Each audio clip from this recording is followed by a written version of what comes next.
All right, people, you are in for a treat because today, as you can see here, the guest on my show is Mr. Excuse me for that, people. Hit the wrong button. There I am.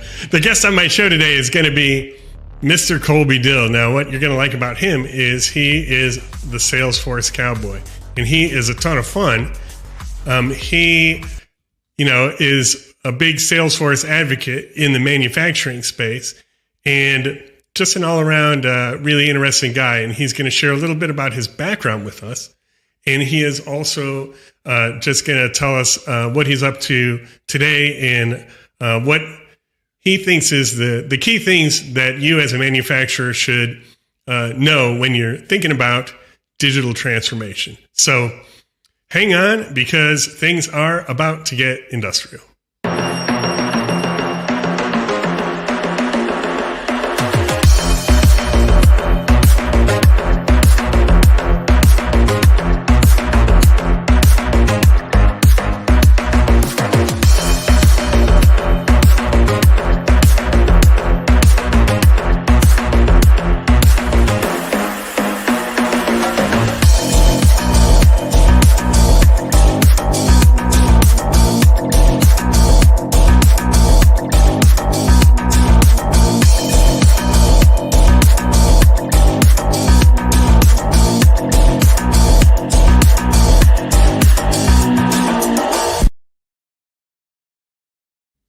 Boom! Here we are, the man, the myth, the legend, the Salesforce cowboy, Mr. Colby Dill.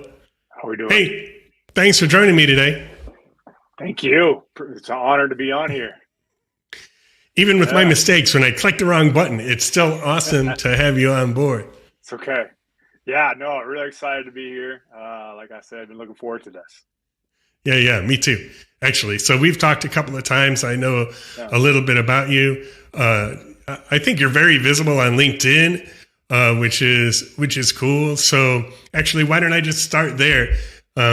Before we get into your personal journey, let's just actually talk about LinkedIn for a little bit. So what is your kind of philosophy and approach to doing LinkedIn? Because you post a lot, So what do you think about LinkedIn and your strategy for that? Yeah, I get asked that a lot, right? And when I tell people, I'm like, listen, I'm not looking to be an influencer, LinkedIn influencer. Those guys are the guys I follow and I go watch and learn from. That is not my goal whatsoever. When I actually approach LinkedIn and how I've been approaching LinkedIn, it actually is twofold. Number one, I wanted to utilize it as an opportunity to build warmth with whether it's prospects or whether it's current customers, to be able for them to kind of see who I am from a business perspective to a certain personal perspective as well. LinkedIn is actually the only social media platform that I'm really on. I'm not on Facebook, hardly ever on it. I'm not on Instagram, not on Twitter. So LinkedIn is really just the space I've really enjoyed to kind of be in. And so I utilize it as a way I like to call warmth. I've heard this idea of using LinkedIn as a warmth lead for prospects, for them to see who you are, so on and so forth. So that's number one. Number two was actually just to be an encouragement. I wanted to be an encouragement for the same guys like me, right? You're kind of scrolling on LinkedIn. You're on a Monday morning. You're starting work. You're kind of looking through social media real quick before you get your day started. Sometimes you just need that little bit of a spark, that little bit of a reminder of who you are, what you're doing, why you're doing it. Remembering that there are people like you who are, putting on the same shoes, same pants, same shirts, and they're getting up every day. And sometimes life is just hard, and you just need that a little bit of an encouragement to get your day started. So those are the two reasons of how I've approached LinkedIn, and I try to balance it between both work and personal, because guess what? Humans work. So that's how I've kind of approached it. I think that's great, actually. And I've noticed you've talked about on LinkedIn trying to be encouraging, and I have noticed that you are encouraging, and that actually is super cool. It's not something I have actually done a whole lot of, but I really like the posts that you put out there. I do find them kind of like personally cool, and I'm sure it helps you like from a sales standpoint. So sales is the area that you're in. You're currently a sales account executive for kind of the Michigan, Ohio area, correct? So I live in Michigan, and my territory has been between Indiana and Ohio. Yes. Okay. So why don't you just take a few minutes and kind of tell us all your career journey from birth to a Salesforce account executive. Just kidding. Yeah. So obviously, I'm from West Texas, right? As you guys can probably tell. But I went to college in Minnesota where I met my wife, and we got married really young. I did a little bit of youth pastoring down, and we had met in Minnesota, moved down to Dallas, did a little bit of youth pastoring down in Dallas, and then we moved up to back to Minnesota, where we were just trying to make ends meet. So I've worked at Costco, I've worked at Starbucks, just trying to make everything work. Then I had a buddy of mine who, knew we were struggling, and he wanted to help. And he said, "Hey, I work at this place called Grainger. They're hiring for customer service reps. You should come check it out." And so that was honestly, I think, the beginning of my true career was getting in with Grainger. And so I was with Grainger for over 8 years. I started as a customer contact center agent, just placing orders, taking calls. And then I've worked my way up through their on-site services program. I was in their brick and mortar. So I worked at some of their stores down in Dallas. And then I got a role as a field account agent. And then I got into their account manager role when we moved back up to Michigan. And I was working in the auto sector for a year. And then through different connections, I obviously Grainger's a user of Salesforce. And so I wanted to, I fell in love with the tool. And I told myself one of these days I would love to go work for them. I loved being in the manufacturing vertical, and I loved the software. Being a younger guy, right, comes a little natural for me. And so what are you trying to say? Wait. Uh-oh. What are you trying to say? Where's the encouraging? Oh, no. No, I'm kidding. Keep going. I'm just teasing.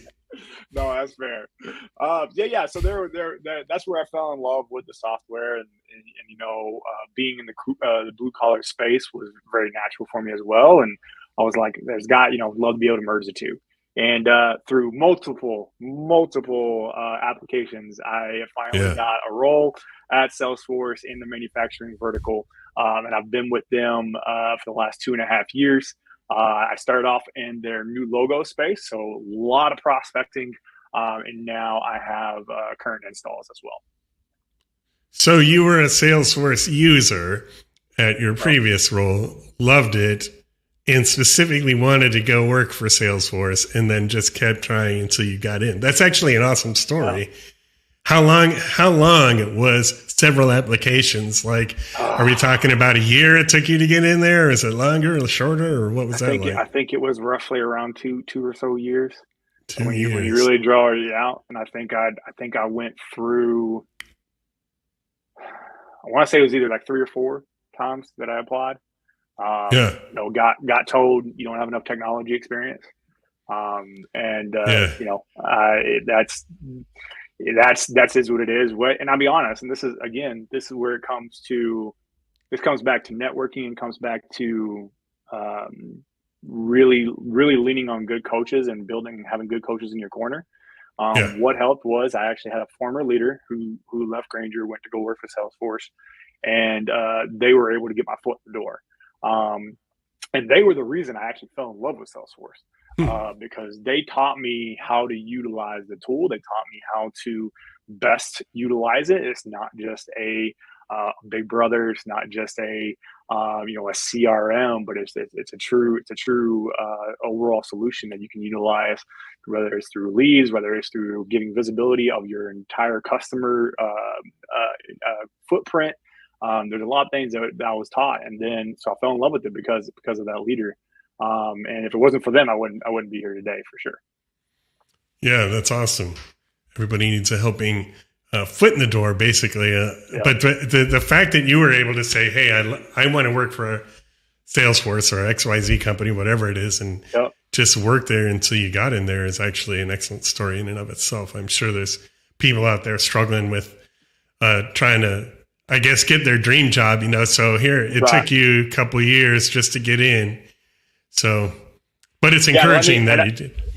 Yeah, I was just gonna say, let me be clear on this. That leader, it took us over a year. So it because Salesforce is so well known, because Salesforce is a very known brand, a lot of people want to work for them. And so it definitely took a while as well. So it wasn't a shoe-in. It helped, but it definitely wasn't a shoe-in.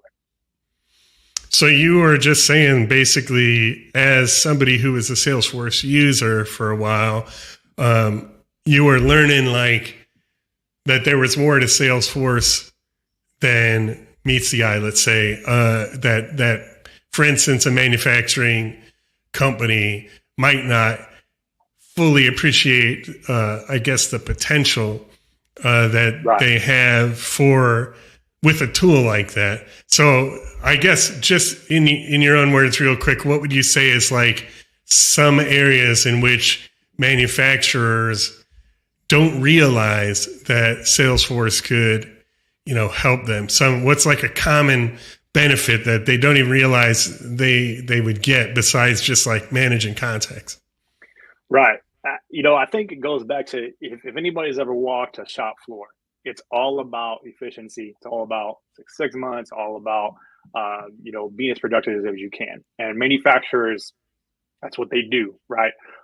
Safety and efficiency, right? And productivity. Right. Those are the top three things, and they do those well.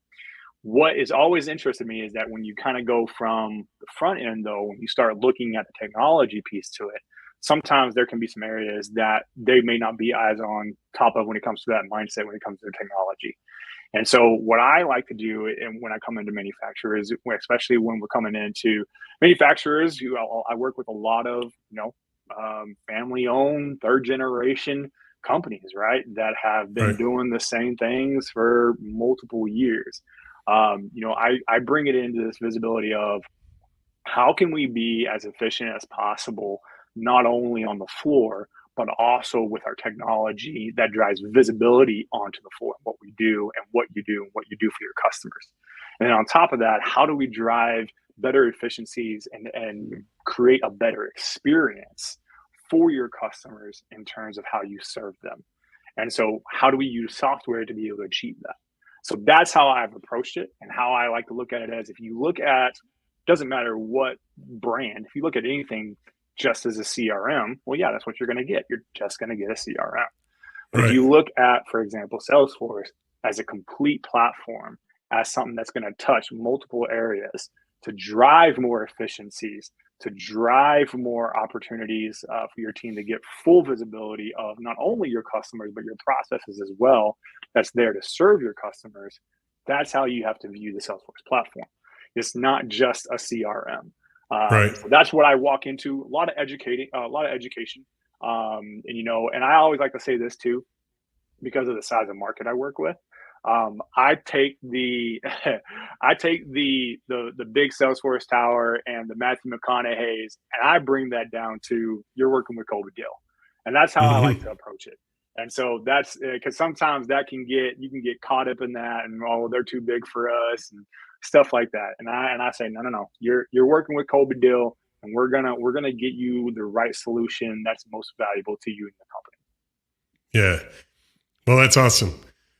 So on that subject, I just want to bring this up because I thought it was funny when I found it on your LinkedIn. Manufacturing can embrace AI and digital transformation and still have old school values.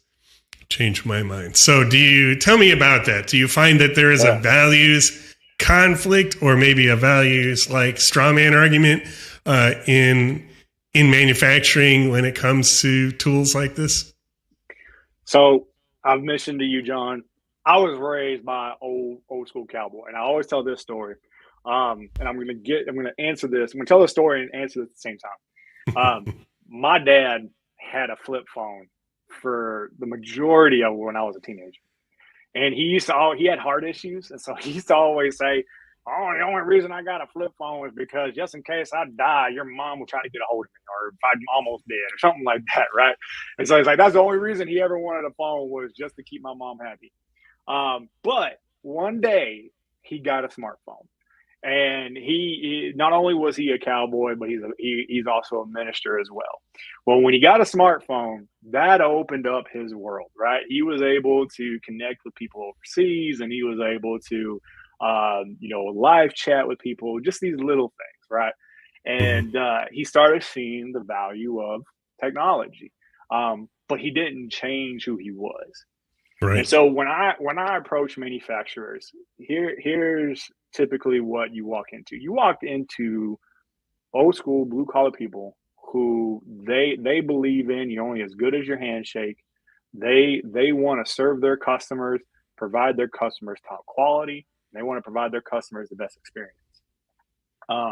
You can do all those things with the tools with software tools. You don't have to leave back the qualities that have made your company great. It's just another tool in your tool belt. So it's almost like, hey, we've had corded drills for so long, but if we have a cordless drill, we can be a lot more efficient and do a lot more stuff with it, right? Right. And so it's those transitions that you're not losing who you are. You're just adding another tool to your tool belt. So that's how I've approached it. And when it comes to the AI piece, manufacturing has always been, we're going to sit back and see how this goes and see how this works. But I would also argue, well, you've embraced robotics. We've embraced looking at how we be efficient on the tool floor. Let's start looking at how we embrace AI on the front end, and how are you putting that into our daily processes to be more efficient? Again, going back to efficiency. Manufacturers are all about efficiency. Now let's start looking at that in the front end. Yep. Yeah, so it doesn't contradict any of their existing values. They're just kind of a tool in order to help you achieve the same base value set you were already trying to achieve. Any more than any of us would be like going back to manual drills, and saying this is more like in keeping with my values, right? It's exactly. Like, that's just stupid. Right. Right. Exactly. And I mean, you're always going to have, I get it to a certain extent. You're always going to have people who are like, staying in those spaces is what is true. And they're the OGs, if you will, that want to stay in that era, because there was a lot of great things in that era. And I completely understand. But at some point in time, we all have to embrace some changes. And I think we can all do it without ever losing our values. Yeah, actually, it's actually super critical and super important because, change is inevitable. We all change. Everything around us is changing. But if there is any value at all, it must be something that's not changing, right? Like I would hope that real, true core values are those very things that are the unchanging things, that we by nature have to cling to those unchanging things, because those form kind of like the bedrock of who we are, what we are, what society is. And we stand on those things in the face of all the other changes that are coming around, but you don't just suddenly dig the foundation out and chuck it because it's, because it's a cloudy day. It's like, okay, those two things don't really have anything to do with each other. But I do think people think that they need to question things that they don't need to question. I had this conversation, sorry to babble on, but with one of my friends, and he was going through this thing where he was just wanting to reject things because they were old, and I was like, dude, sometimes tried and true things are tried and true for a reason. Like a new thing doesn't have to undo necessarily that old thing. Now, this is a little philosophical, but I think it's an important point, and I want to talk about it because your core values are kind of one of the things that you really stand on in your LinkedIn posts, you make it kind of a pillar of who you are, how you present yourself as a human on LinkedIn and a salesman. But I just want to talk about, both your parents' role in that, because you mentioned your dad, and also these things which you have talked about before as like some core values. Now, you don't have to limit your core values to these. I mean, this is not an exhaustive list of core values, but these are some ones that you personally picked and named and said, these are some core values I picked up from my parents. So why don't you talk some more about how your parents imputed these values into you in each one of these and what they really mean in your life and how that translates into your real life and your work where applicable. Absolutely. Yeah.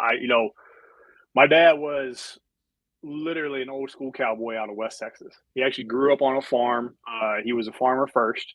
And then he fell in love with horses and he started cowboying when he was around 15.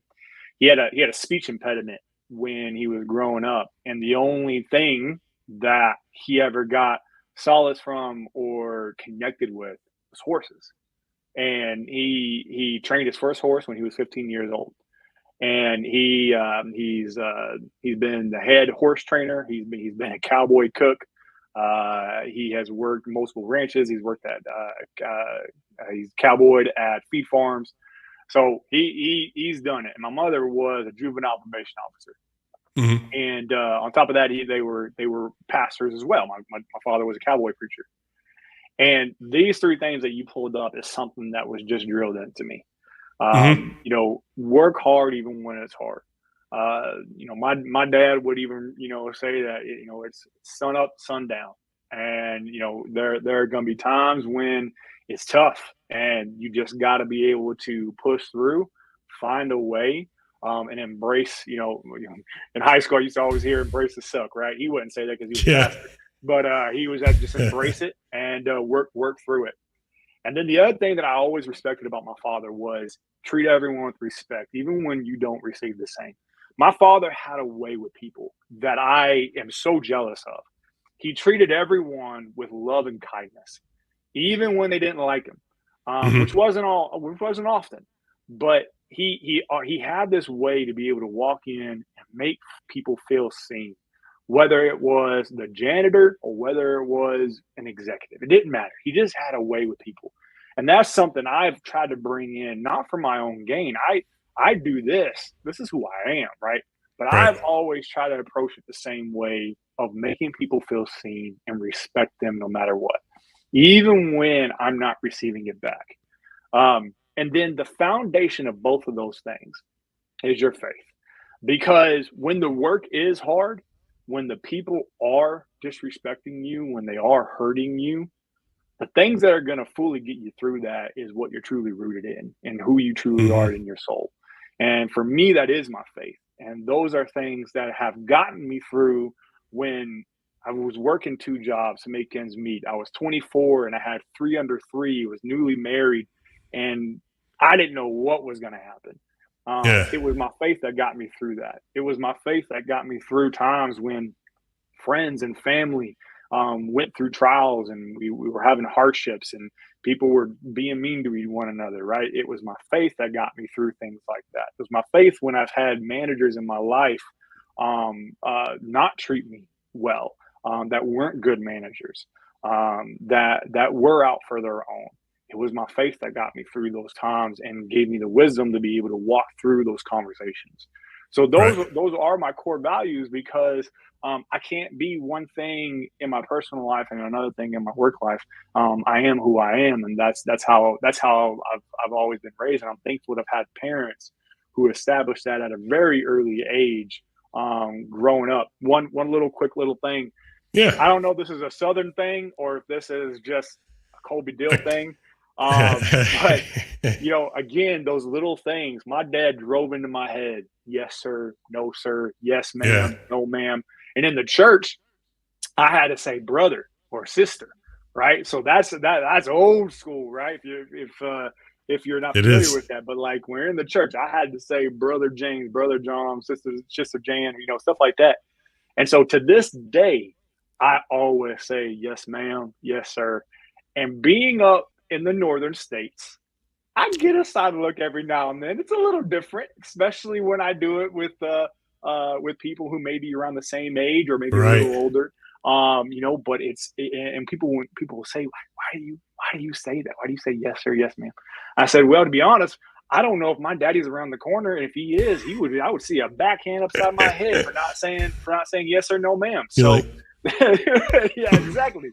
And so those little things, but those little signs of respect is something that he drilled into me at a very young age. I still do to this day. yeah, that's awesome. It's cool. It's awesome how like your faith and your family and your background, I think this is true with all of us.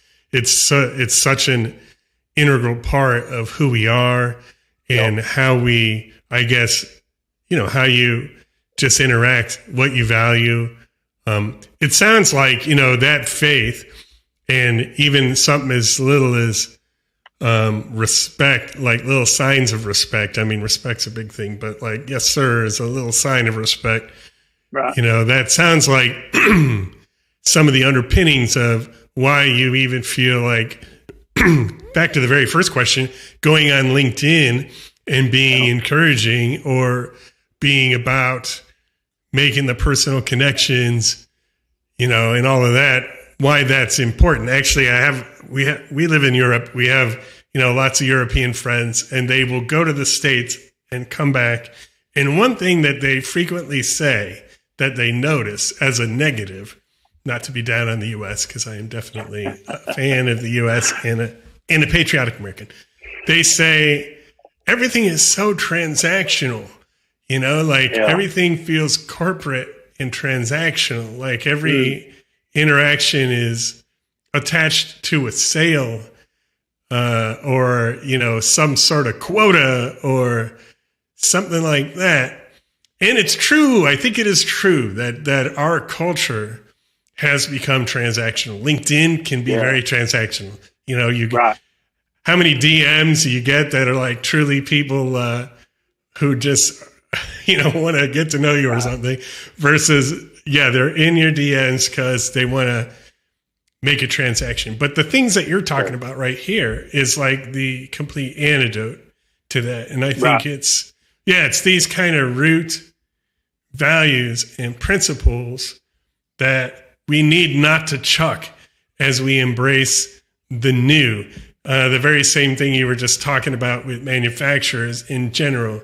Not only do we not have to chuck this in order to go over here, we must not chuck this in order to go over here, because that would be a massive mistake. And we are doing it as a society already too much. We need to reverse that. So I agree 100% with it. Yeah. Growing up in a small town, right? Growing up, I graduated with a class of 40. At one point, I was going to a school where there was only 12 of us in a class. So I grew up in a small town. I didn't even live in town, right? Like I wasn't in the town. Going to town was a big deal. But I grew up in those small towns, and I remember growing up, going with my father to the local diner, and seeing these old farmers. You know what they would do? Some of these farmers made more money than I probably will ever see, and you never would know it because they're wearing ripped up jeans, and they've got their plaid shirts and their suspenders and their old hat they've had for 30 years. And they're sitting there drinking their flip phone. They're sitting there drinking their $1 cup of coffee, and they're making millions. The thing is that they would sit there and talk for hours, early in the morning, and just talk. And they would talk farming, they would talk business, they would talk life. And I like to think that I try to bring a little bit of that small town feel to the big city. And I try to do that. And I think there are benefits both to the cultures of the big city as well as benefits to bringing that small town feel as well. They're not perfect. But to your point, like there is some things of like, when was the last time we just sat down and had a cup of coffee and not have to worry about it being a transaction? So I've tried to approach that. Obviously, we all have jobs. We all have to make money to a certain extent. And so I think there is a healthy balance to that. But I have tried to take the approach of let's just talk. Let me learn from you, right? Like let's just have a conversation and tell me about your business and about how you've gotten to where you've gotten, and leave out the transactional piece. And if it makes sense, it makes sense. If it don't, it don't. And so I think that's one thing I really do pride myself on, is bringing that little bit of that small town feel to the big corporate world. Yeah. I think it's needed. I think it's needed. I think why you see so many people becoming more, personal on LinkedIn is just another example of that. It's like people need that. And I think COVID, as much as I hate to even bring that word up, was a thing that helped us see that we did need like that human connectivity. We need to find a way to be real, be true to ourselves, and not just be faking all the time, publicly, but be real. Yeah. So Colby, we're at the end of our time slot.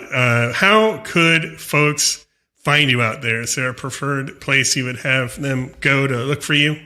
Yeah, LinkedIn. I'm Colby Dill. Easy to find me. Just look for the guy with the cowboy hat on. But yeah, I'm on LinkedIn. Love to be able to connect with you. Don't worry, I won't be selling you anything. But I definitely love, again, to be encouragement. I want to be able to be a support. When you need it, maybe I just let a little encouragement on those Monday mornings. All right. So we'll see you out there on LinkedIn. Colby, thanks for being a guest. It's been great talking to you. As always, I wish you a great week, and I'm sure I'll be talking to you again soon. Thanks for coming on the show.